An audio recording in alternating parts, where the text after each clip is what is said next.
Hello, this is Richard C. Wilson with the Family Office Club, and today we're doing an investor mandate interview with Ben. Welcome, Ben.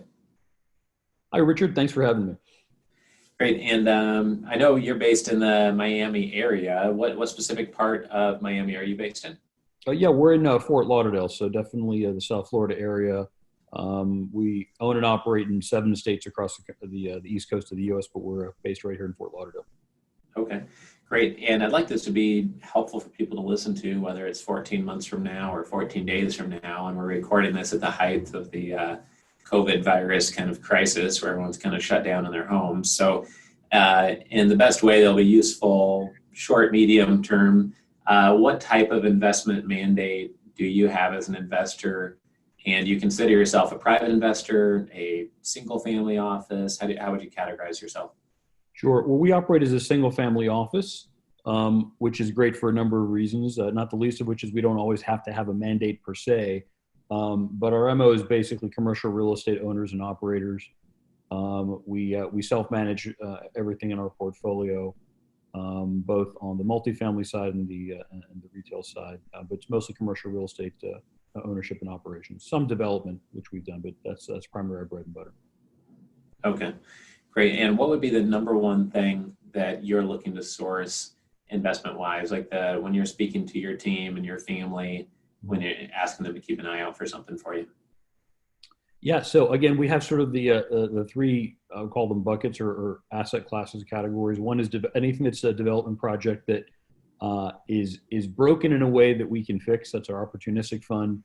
And then a similar criteria both in the multifamily as well as the retail world, specifically single tenant net lease retail, where there's something small broken that we understand can get our hands around that can fix and add value. And then also meets our financial criteria, which is sort of pretty set. So when those two things come together, that's the types of transactions we tend to execute on.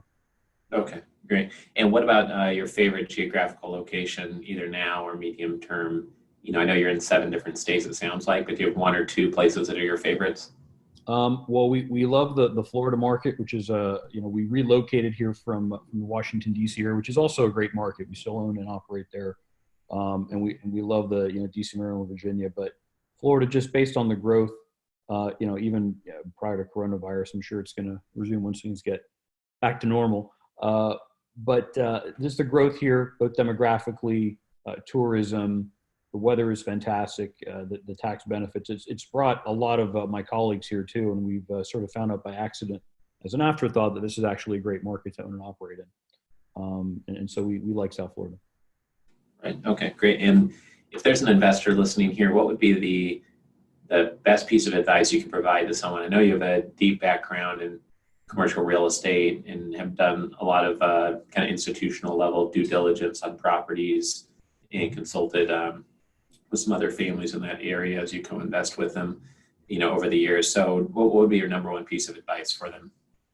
Yeah, well, I would say if it's family offices in particular, what I found useful is that very early in my career, well, I was able to get into it very early in my career and sort of focused on that and perfected that learning curve.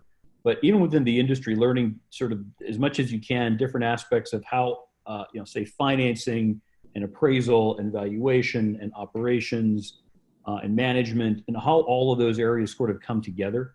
I think a lot of folks in my industry, they come from a background in one or two areas and either don't bring in people into the family office that have specific expertise sort of, laterally, or they haven't sort of gathered the enough of sort of the right team members to give them sort of the 10,000 foot perspective and not just sort of the boots on the ground kind of perspective.